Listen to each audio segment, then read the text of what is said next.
I never wanted children. Not even one. Those were the exact words I told her. On a night I now replay in my head more often than I sleep, my name is Nathan Cross. Tech entrepreneur, CEO, 32, rich. Respected, but empty. Asterisk, I built my company from nothing. Silicon Valley, boardrooms, investors, red-eye flights. No time for lullabies or sticky fingers. And I made that very clear to Claire. Claire, God. Even her name feels like a memory I shouldn't hold on to. Asterisk, we met in Seattle, a rainy networking event. She wasn't from my world. Documentary filmmaker, full of idealism and fire. Where I saw contracts, she saw causes. Where I calculated ROI, she searched for meaning. That night, she spoke to me like I wasn't made of stone. Let her in. Asterisk, for 14 months, we built something I never knew I wanted. But the closer we got, the more a shadow followed us, my refusal to budge on the one topic she couldn't ignore. You know, I want kids someday, she whispered once in the dark. Her voice trembled like she already knew the answer. Claire, I said, I'm not changing no kids. Ever.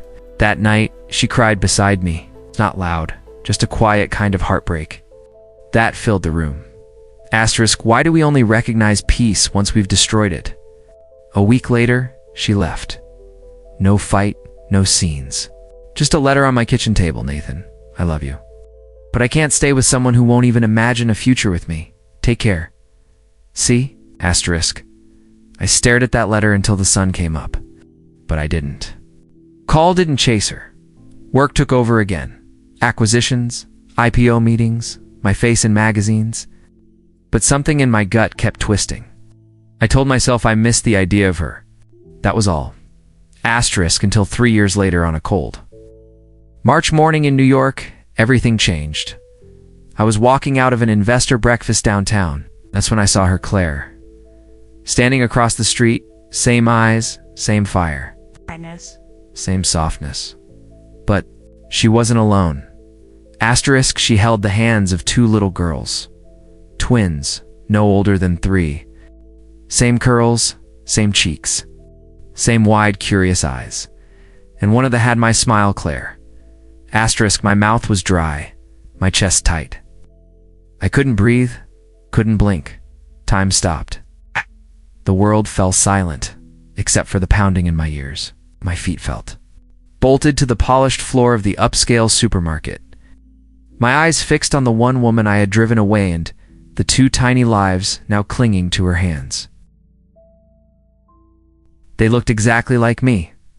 Both girls had soft brown curls, wide almond-shaped eyes, and that same little squint I used to make when I was confused as a child.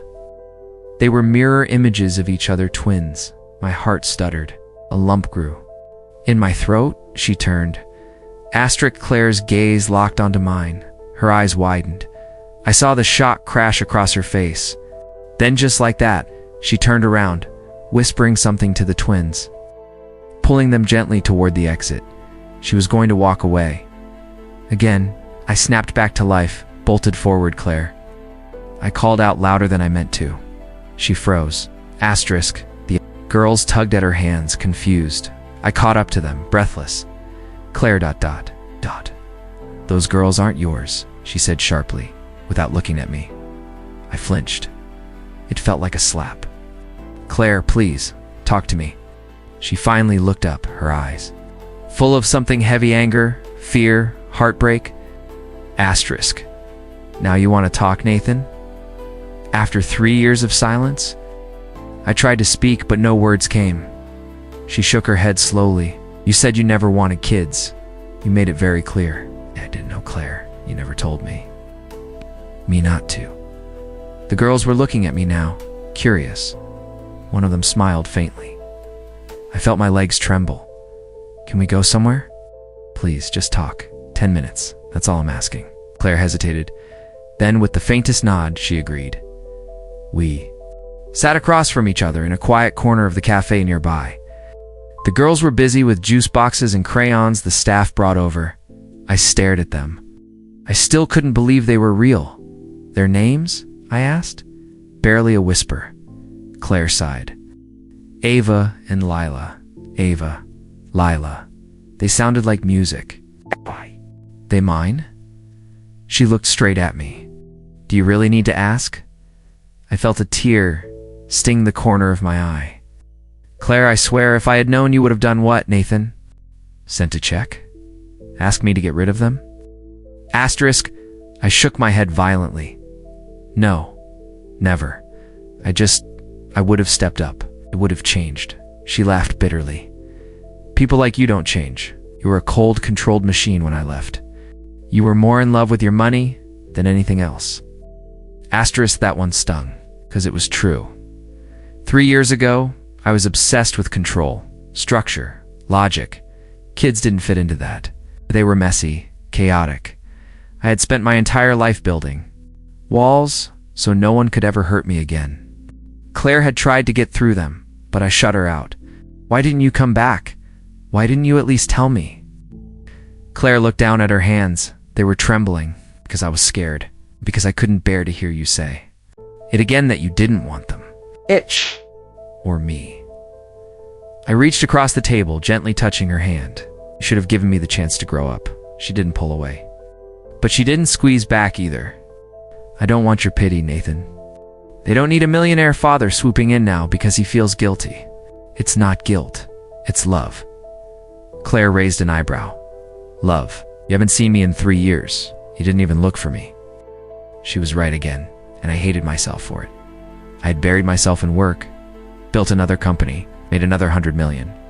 I bought yachts and properties and even tried to date again. Nothing ever felt right. Nothing filled the void. Now I knew why. The next week was a blur. Claire allowed me to visit Onley in public places, only with her present. At first Ava and Lila were shy. But soon they started laughing when I made faces, tugging at my hands, showing me their drawings. They were brilliant. Ava loved books and was already reading short sentences. Lila was obsessed with puzzles, always trying to piece things together. It's just like me. Every moment felt like something sacred that I had nearly lost forever. But Claire kept her distance. One afternoon, as the twins played in the grass at the park, I sat beside her on a bench. Do you hate me? I asked. She was silent. Then softly she said, I did. For a long time, but now, I don't know. You're different. I want to be for them. For you. Claire looked over at the girls. You know, when I left, I had nothing. I was working 2 jobs, living in a shelter for a while, but I made it. We made it. Without you. My stomach twisted. I couldn't imagine Claire and the twins in a shelter while I was flying private jets. I want to make it right. Not just throw money, but time, care, consistency. She studied me. That takes more than words. I nodded. Then I'll prove it, day by day. Les sighed. You might get hurt. They might love you. You might disappoint them. I stared at her. Then I'll learn from that pain. It's just like I did today. The wind shifted. Leaves rustled. Claire looked at me softer now. Still cautious, but no longer. Guarded, we'll take it slow, she said. Ava and Lila ran toward us, beaming. Daddy, look what I found, Ava shouted, holding up a shiny pebble. Claire froze. I froze. What did you call me? I asked gently. Ava looked confused. Mommy said you're like our dad, right? Looked at Claire. She nodded. Once, and my heart shattered into something new, something alive, but deep in the shadows of that joy. A darker question echoed. What if I was too late? The knock on my hotel door that night didn't sound like room service. It was cautious, hesitant, almost like the person on the other side wasn't sure they even wanted to knock. For a moment, I just stared at the door, unsure if I'd imagined it. Then it came again, one soft knock, one echo that would split my life in half. I opened the door slowly, and there she was, Claire standing there in a simple beige coat, clutching her purse, her hair slightly wet from the drizzle outside. Her eyes were wide. I could see she'd been crying, and behind her, 2 small girls, twins, brown curls, big blue eyes, identical coats. Their tiny hands clutched at the hem of her jacket, hiding halfway behind her legs. I froze. My mind couldn't register it. It was like the air had been sucked out of the room. Claire didn't speak right away. Neither did I. "Can I come in?" She finally whispered. I nodded slowly and stepped aside. The girls followed her in, silent, curious. They looked up at me with wonder, like I was a stranger, like I was no one. Maybe I was. Claire sat on the edge of the bed, her hands trembling. Slightly. "I didn't know how else to find you," she said. But I had to try. I knelt down to look at the twins. Their eyes, they weren't just Claire's. They were mine. "Why didn't you tell me?" I asked, my voice barely audible. Claire sighed deeply. "'Cause when I left, you said you never wanted kids. You were so sure. You were cold, ruthless. I thought maybe I'd be saving them from a man who wouldn't love them." Her words hit me like a blade, because she wasn't wrong. 3 years ago, I was that man. A man so consumed by power, money, and fear that I never let love happen. "I didn't plan to keep it from you forever," she continued. "But time passed, then it got harder, and I saw you on the news, with women, companies, deals, and I thought, what would be the point? The point was sitting right in front of me. 2 living, breathing children, and I never even knew their names." "What? What are they called?" I asked, my throat tight. "Sophie and Emma." Sophie turned slightly and gave me a shy wave. Emma hid her face in Claire's arm. The rest of that night blurred into a swirl of emotion. We talked until midnight about the birth, about Claire's struggle working double shifts, living in a small apartment, raising 2 girls with no help. She never married. "Didn't want them calling another man daddy," she said quietly. I didn't deserve that kind of loyalty. She'd carried so much dash alone. As I sat there, I realized something terrifying. I had spent my entire life building empires, but I'd failed to build a home. And now, it might be too late. The next morning, I took them to breakfast. Just the 4 of us. It was surreal, ordering pancakes for little girls who giggled over spilled syrup, while Claire watched me from across the table like she was still deciding if I was worthy of this moment. I tried to make them laugh, told them silly stories. They warmed up a little, but I could see it. I wasn't just some stranger to them. I was the man who hadn't been there. How do you build trust with children who never even heard your name until last week? The hardest part wasn't them looking at me. It was them not looking at me. Later that day, Claire and I took a walk in the park while the twins played nearby. She watched them with soft eyes, then turned to me. "They don't know yet," she said. "Me," she nodded. Double quotes, "They think I'm just a family friend." "Yes, for now." I swallowed hard. "When will you tell them?" Claire looked away. "When I'm sure you're staying?" The words cut deeper than I expected. 'Cause she wasn't punishing me. She was protecting them, and I couldn't blame her. That night in my hotel room, I stared at the ceiling for hours. I thought about my father, how he walked out on us when I was 5. I thought about the promises I made to myself as a child. I'll never be like him. And yet here I was. Worse, because at least my father knew me. I didn't even know what Sophie liked to eat. I didn't know Emma hated loud noises. I didn't know their birthdays. I had millions in my bank account. But I had missed the priceless moments. First steps, first words, first cries. The next day, I asked Claire if I could spend time with the girls, just me and them. She hesitated, then agreed. We went to a children's bookstore. I let them pick any book they wanted. They picked The Little Prince, and as I read to them that afternoon, their heads leaning against my arms, something inside me shifted. I wasn't reading to pass time. I was reading to rewind time, trying to stitch myself into their story. Even if I had missed the first 3 chapters. At one point, Sophie looked up and said, "Are you sad, mister?" I nodded. She reached out and gently touched my cheek. "Don't be. You can play with us now." That night, Claire knocked on my door again. She had something in her hand. An envelope. "What's this?" I asked. "Proof." Inside were DNA test results. No need. I already knew. But seeing it in black and white crushed me, 'cause now I had no excuse left. I couldn't pretend this was someone else's life. It was mine. I was their father. "What do you want now that you know?" she asked. I didn't answer right away. not because I didn't know, but because I did. I want to know. Them. I want to earn it. I want to stay. Claire looked at me. This time there were no tears, just silence. The kind of silence that said, "We'll see." And that night, for the first time in a long time, I didn't feel like a CEO. I felt like a man. Man on the edge of redemption. A man who had everything, but was about to lose the only thing that ever really mattered. Would they forgive me? Would she? Or was this just a borrowed moment, one I'd wake up from?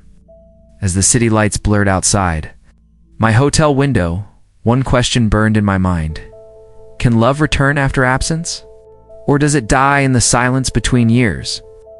I stood there frozen. Claire's words echoed in my mind. They're yours. Ethan and Evan, they're your sons. My legs felt weak. My mind was racing, heart pounding like a war drum. Twins? My sons? I had built empires, conquered boardrooms, negotiated billion-dollar deals. But nothing, absolutely nothing, prepared me for the weight of those 5 words. Claire stood still, her eyes shimmering. Ash de Boysathon.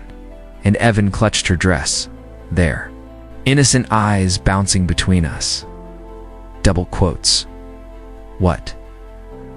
What do you mean they're mine? I take a deep breath. After that night, I found out I was pregnant. But I knew what you said, you didn't want kids. You made that clear, so I walked away. I didn't want to be a burden. Or trap you.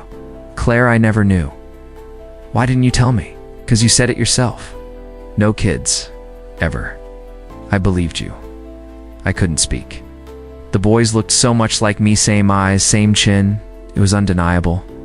I dropped to my knees, eye level with them. Hi, I'm Mommy. Said, you're our daddy. I looked up at Claire, tears welling in my eyes. You told them? She nodded. They asked.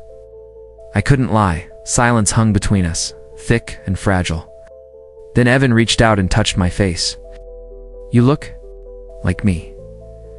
I laughed through a broken sob. I guess I do. Over the next few days, Claire let me spend time with the boys. We went to the park, played with Lego, and read bedtime stories. Each moment felt surreal, like I'd stepped into a life I never imagined I'd want, yet now couldn't live without. One night, sitting on Claire's porch after the boys were asleep, I confessed, Claire, I've made so many mistakes. I shut out love, family, all because I was afraid it would distract me from success. She looked at me, calm and kind. And what do you think now? I took her hand. That I've been chasing the wrong kind of success. She smiled faintly, but I could see the caution in her eyes. Jason, I don't want you to feel obligated. It's not obligation, it's love. A few weeks later, I took the biggest risk of my life. I invited Claire and the twins to my penthouse. It wasn't just to show them my world, it was to ask them to be part of it. The boys ran around in awe. Ethan loved the view. Evan loved the giant beanbag chair. Claire, ... She was quiet, watching. I knelt before her, holding a small box. This isn't just a proposal. It's a promise. To you. To them. To us. She opened the box slowly. Inside was a ring, modest by my standards, but beautiful in emerald, her favorite. I don't want to lose any more time. Say yes. Let's build something real. Together. She said nothing for a moment, and nodded, tears falling. Yes. The wedding was small, private, just close friends, and of course, Ethan and Evan, who served as the world's most adorable ring bearers. Life changed in ways I couldn't predict. Mornings began with pancake batter fights. My boardroom had a playpen in the corner. I'd never been happier. But it wasn't all perfect. Months later, I discovered something shocking. Claire had been battling a health condition silently. She didn't want to worry me. One night, I found her faint in the kitchen. I rushed her to the hospital. The diagnosis: early stage lymphoma. Time stopped. She smiled weakly. Don't look at me like that, I'm not leaving. Fought too hard to build this life. The treatments began. I took time off work. I became dad, nurse, husband, all in one. The boys didn't fully understand, but they became her strength. During one treatment session, Claire whispered, "You said no kids ever. But now look, these boys saved us both." I held her hand, tears falling. He saved me before I even knew I was lost. Claire recovered. Slowly but surely. Her strength amazed me. Today I tell this story not as a CEO, but as a man who once feared love and almost lost everything. Because of it, sometimes the life we fear is the one that saves us.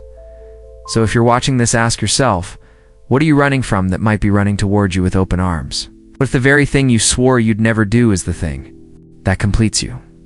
Ethan and Evan are now 5. Claire is cancer-free. We live in a home filled with laughter, chaos, and more love than I ever thought possible. I miss their first words, their first steps, but I'll never miss another moment again. Because some stories don't end with a twist. They end with truth. And this is mine, Jason.